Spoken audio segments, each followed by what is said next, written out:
रामू और श्यामू अच्छे मित्र थे।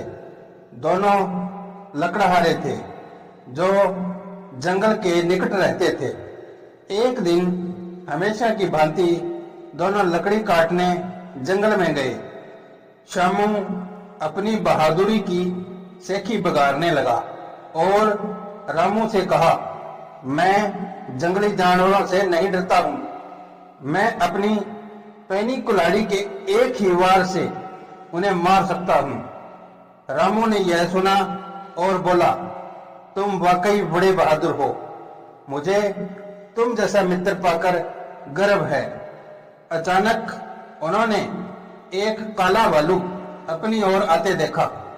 भालू को देखकर श्यामू इतना डर गया कि वह रामू को अकेला छोड़ दौड़कर निकट के एक पेड़ पर चढ़ गया।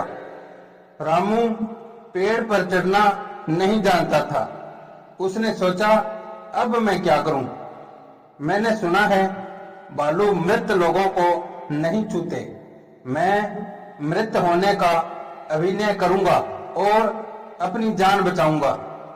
भालू तेजी से रामू की ओर आ रहा था। वह जल्दी से भूमि पर लेट गया और मृत होने का उपक्रम करने लगा।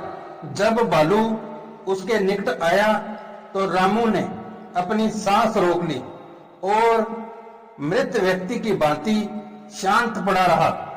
भालू ने उसके चारों ओर चक्कर लगाया और उसे सूंघा। यह सोचकर कि रामू मरा हुआ है, भालू जंगल में चला गया। जब भालू चला गया तो श्यामू पेड़ से नीचे उतरा। वह रामू के पास गया और उससे पूछा, अरे रामू, मैंने देखा कि भालू तुम्हारे कान में कुछ कह रहा था। उसने क्या कहा?